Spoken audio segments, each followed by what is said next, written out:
네, 지금까지 영미권 소식 그리고 일본 소식까지 좀 알아봤는데요. 자, 이번에는 국내로 눈을 돌려보도록 하겠습니다. 자, 이슈 분석해보기 전에 주요 헤드라인부터 함께 살펴보시죠. 60대 10명 중 1명이 암호화폐를 투자한 경험이 있다고 합니다. 암호화폐 투자 인구가 500만 명을 넘어섰습니다. 러시아 푸틴 대통령이 7월 1일까지 암호화폐 법안을 마련하라고 지시했습니다. 미국 법원이 암호화폐 규제가 정당하다는 판결을 내렸습니다. 네, 이슈들 함께 분석해 보실 분 오늘은 전화 연결을 해보도록 하겠습니다. 아시아경제TV 한치호 논설위원 연결돼 있습니다. 위원님 안녕하세요. 네, 안녕하십니까. 한치호입니다. 네, 오늘 첫 번째 이슈부터 좀 얘기를 해보도록 하겠습니다. 네네. 자, 2017 암호화폐 이용자 조사 결과 보고서가 나왔다고 합니다. 자, 여기서 좀 우리가 눈여겨보면 좋을 내용들은 어떤 게 있을까요? 네, 한국금융투자보호재단이 발표한 2017 가상화폐 이용자 조사 결과를 보면요. 암호화폐 구매의 경험이 있는 60대가 10.5%, 20대가 21.1%로요. 60대가 20대보다 훨씬 적었고요.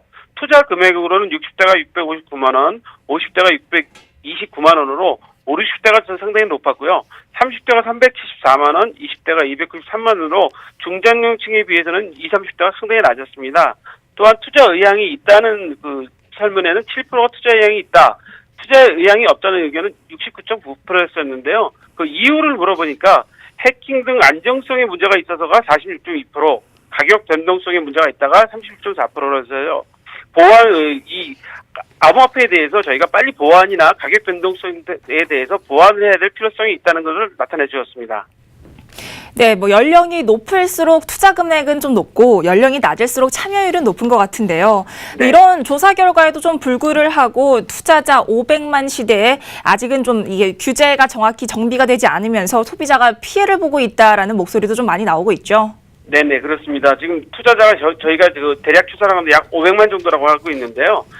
소비자 단체인 금융소비자원은 아직까지 우리나라 정부가 무능함을 보이고 있다고 어제 발표를 했습니다. 왜냐하면 아직까지 법적으로 만들어지지도 않고 대책이 마련되어 있지 않다는 거죠. 또한 금융시장을 정치적으로 접근하는 반시장적 사고가 문제가 있다고 하는데요. 더 큰 문제는 유사 투자 자문이 난립하고 있다는 거죠. 유사 투자 자문이 난립하게 됨으로써 선량한 투자자들이 피해가 속출하고 있어서 빨리 대책을 마련해야 될 것 같습니다. 네, 아무래도 이 암호화폐 투자 인구가 늘어나다 보니까 이런 피해 사례도 같이 좀 증가를 하고 있는 추세인 것 같은데요. 사실 살펴보면 이 암호화폐 투자 인구 증가가 우리나라 문제만은 또 아닌 것 같습니다. 그렇죠. 러시아의 경우도 암호화폐 열풍이 좀 불고 있는 것 같은데요. 이 러시아 푸틴 대통령이 7월까지 이 법안을 만들라라고 지시를 했다고 합니다. 스위스도 암호화폐 공개 가이드라인을 발표를 했다고 하죠. 네, 러시아 푸틴 대통령이 7월 1일까지 암호화폐 법안을 의회에서 통과시켜서 마련하라고 지시를 했습니다. 아마 이거는 두 가지 문제가 되는 규제사항도 있겠지만 아마 텔레그램에서 지난번에 암호화폐 ICO를 하면서 돈을 많이 모았기 때문에 그런 영향도 있는 것 같고요.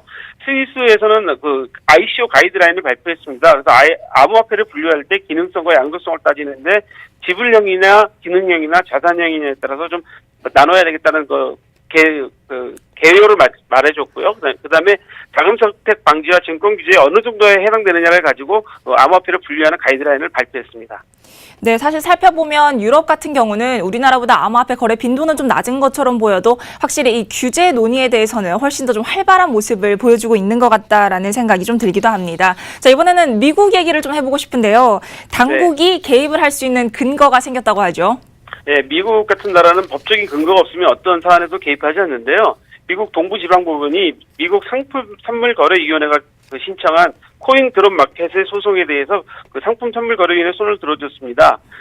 미국 법원에서는 코인 드롭 마켓에 대해서 거래 금지 명령을 내렸는데요. 이거는 사기나 부당 행위에 대한 문제가 있기 때문에 거래를 금지한다고 했고요. 이 근거로 해서 국가가 개입할 수 있는 근거가 마련됐다는 겁니다.